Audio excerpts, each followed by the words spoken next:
Douglas Dej, March 16, 1998.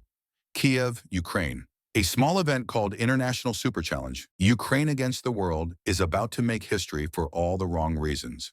Douglas Dej, a 31-year-old from Alabama with limited experience, steps into a cage built more for spectacle than safety. Across from him stands Yevgeny Zolotaryov, a Ukrainian heavyweight who's never heard of taking it easy. The fight lasts just a few minutes. Enough time for Dej to absorb heavy shots, tap out, stand up, and then collapse. 2 days later, he's gone. The first recorded death linked to modern mixed martial arts. There were no commissions, no real medicals, and barely a rule book.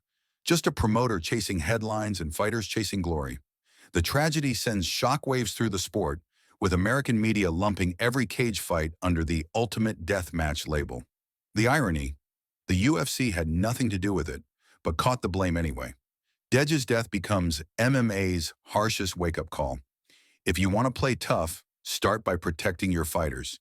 It's a grim milestone that forced the sport to grow up fast, and a reminder that behind every rule added later, there's usually a story written in blood. Ross Clifton. Ross Clifton was a 6'3", 300-plus-pound heavyweight, built like a small planet, best known for a single UFC appearance back in 1999. Nearly a decade later, he tried to claw his way back into the sport, taking fights on the regional circuit while juggling jobs and weight cuts that would terrify a sauna. In 2009, at just 32, he suffered a fatal heart attack, reportedly after another grueling camp. Friends said he'd pushed his body too far trying to shrink into fighting shape.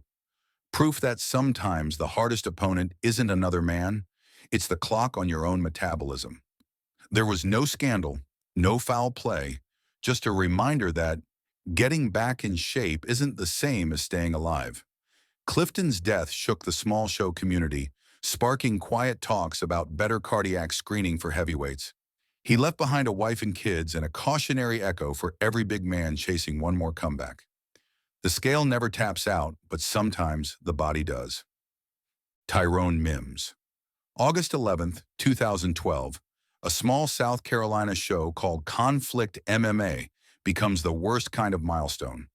Tyrone Mims, 30 years old and fighting as an amateur, steps into the cage for what was supposed to be a weekend thrill. After 3 exhausting rounds, he tells his corner he feels off, then collapses in the locker room.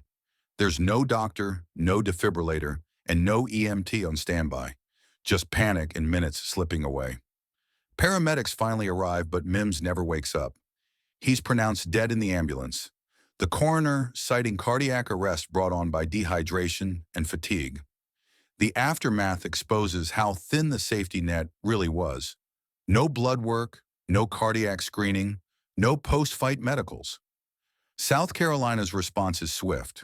The state passes its first fighter medical regulations, mandating ringside doctors and emergency gear for every sanctioned bout.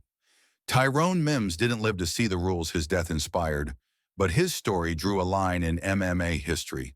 It proved that amateur can't mean unprotected, and that common sense sometimes needs a rulebook to survive.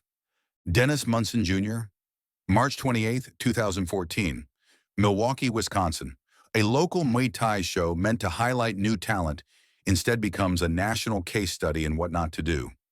Dennis Munson Jr., 24 years old and making his amateur debut, looks sharp early but starts fading fast.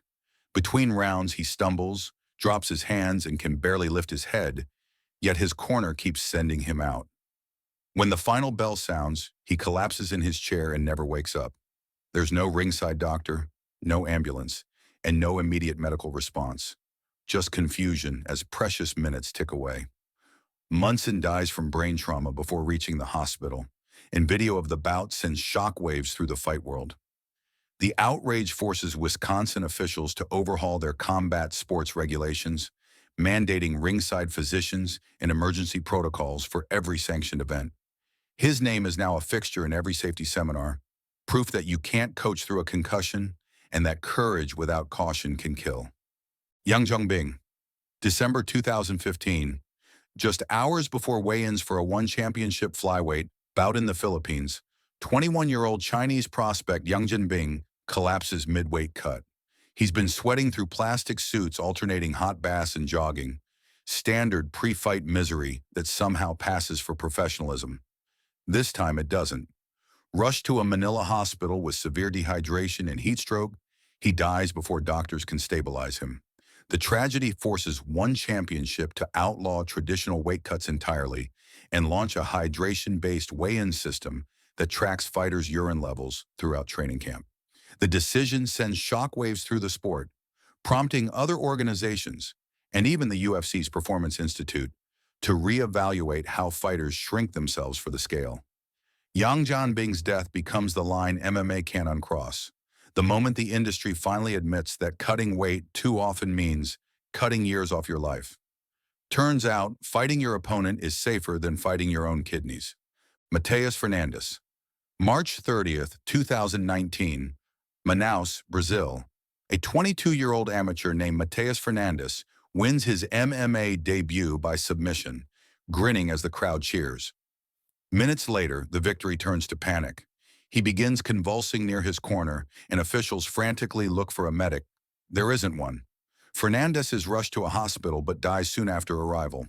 The autopsy finds cocaine in his system, a fact that raises the ugliest question possible. How was this fight even allowed to happen?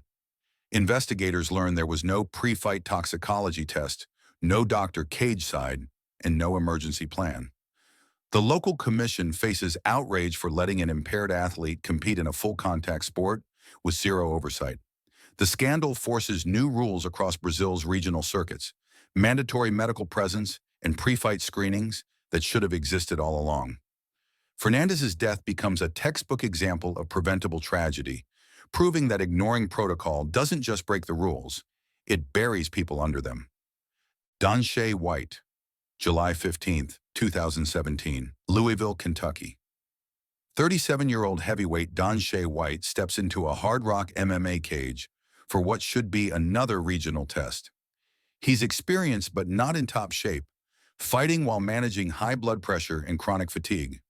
After a second-round TKO loss to Ricky Muse, White looks exhausted, slumps to his knees, and collapses backstage moments later. Confusion stalls the response as officials debate whether he's simply winded or in real trouble. By the time paramedics reach him, it's too late.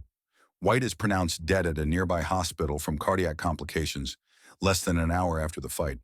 The tragedy exposes lapses in ringside readiness. The Kentucky Commission reviews its procedures, adding stricter pre-fight physicals, mandatory EMT presence, and immediate post-fight supervision for heavyweights. White's death becomes a cautionary tale about hesitation. In combat sports, seconds matter, and waiting to act can hit harder than any punch. If a heavyweight says he's tired, don't argue. Get the stretcher. Michael Kirkham, June 26, 2010, Aiken, South Carolina. 30-year-old Michael Kirkham steps into the cage for his professional MMA debut. He's tall, lanky, and determined, coming off a string of amateur fights. But the event itself is bare bones.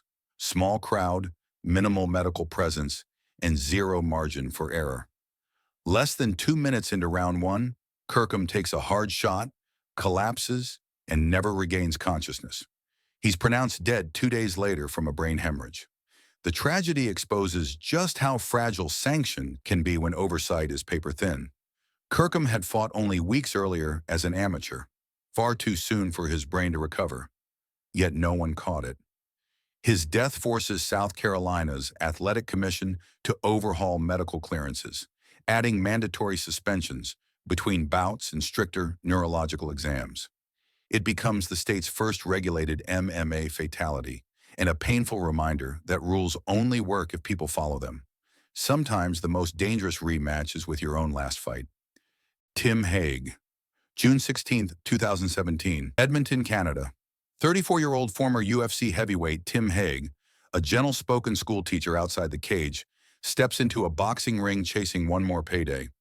He's been knocked out before, often, but his toughness kept earning him calls from promoters who should have known better. Across from him stands Adam Braidwood, a younger, heavier puncher with pro boxing experience. In the second round, Braidwood drops Hague hard, then again, and again. The referee hesitates to wave it off until the fourth knockdown, far too late. Haig never regains consciousness. He's rushed to a hospital and pronounced dead 2 days later from a massive brain hemorrhage. The outcry is immediate. Why was a fighter with so many prior knockouts even licensed? Alberta's Athletic Commission responds by suspending combat sports events and rewriting its safety code. Mandatory CT scans, stricter licensing reviews, and clearer referee intervention rules. Haig's death becomes the moment Canada admits that toughness isn't protection, and that the line between heart and harm can vanish with one extra punch. Some fights don't end when the bell rings. They end when the system finally learns. Justin Eilers, December 25, 2008, Nampa, Idaho. Former UFC heavyweight Justin Eilers, 30 years old, spends Christmas night not in the octagon, but at a family gathering that spirals into tragedy. Once known for his toughness and heart, 19 wins, 3 UFC appearances, and a run through WEC and Elite XC, Eilers had the kind of quiet grit fans respected. But after injuries ended his fighting career, his life drifted into turmoil. That night, a domestic argument erupts inside his stepfather's home. In the chaos, a gun is drawn, a shot is fired, and the man who once fought under bright lights is gone before help arrives. Police arrest his stepfather, later convicted of manslaughter. The MMA world mourns a fighter whose biggest battle turned out to be far from the cage. For years, Eilers had fought opponents trained to punch, not the kind armed with regret. His death becomes a reminder that even warriors can't always fight what waits beyond the gym doors. Yo Carvalho, April 11, 2016, Dublin, Ireland. 28-year-old Portuguese welterweight Yo Carvalho steps into the cage for a regional card under the promotion Total Extreme Fighting. Across from him stands Charlie Ward, a teammate of Conor McGregor at SBG Ireland. The fight is hard fought, but by round 3, Carvalho is absorbing unanswered shots. The referee finally waves it off, but the damage is already done. Minutes later, backstage, Carvalho collapses. He's rushed to Beaumont Hospital, where doctors perform emergency surgery to relieve pressure on his brain. He never wakes up. 3 days later, he's pronounced dead from a massive cerebral hemorrhage. The tragedy sparks international outrage, not because of foul play, but because of preventable silence. Ireland's combat sports scene had no centralized regulation at the time, no medical board, and no unified safety standards. Carvalho's death changes that overnight. Within months, the Irish government establishes official sanctioning guidelines, mandatory medical screenings, and ringside doctor presence for all events. His loss becomes the catalyst for reform, proof that it shouldn't take a fatality to create a rulebook. Rondell Clark, August 12, 2017, Plymouth, Massachusetts. 26-year-old welterweight Rondell Clark enters his second professional bout at Cage Titans 35. A gifted athlete with a college wrestling background, Clark is known for discipline, maybe too much of it. In the days leading up to the fight, he cuts over 15 pounds to make the 170-pound limit, spending hours dehydrating in saunas and sweatsuits. He wins early exchanges but fades fast, visibly sluggish and gasping by round 3. The referee stops the fight as his opponent pounds away, and Clark collapses soon after. At the hospital, doctors find his organs shutting down from severe dehydration and rhabdomyolysis, a breakdown of muscle tissue that poisons the blood. 3 days later, he dies. The Massachusetts State Athletic Commission immediately suspends weight cutting by extreme dehydration and introduces mandatory hydration monitoring, electrolyte testing, and physician clearance before weigh-ins. Clark's death shakes the entire regional scene, a modern reminder that the hardest fight isn't always in the cage. Sometimes it's against your own body. If you enjoyed this, I'm going to be posting a lot here. I would greatly appreciate it if you could subscribe. Thanks for watching.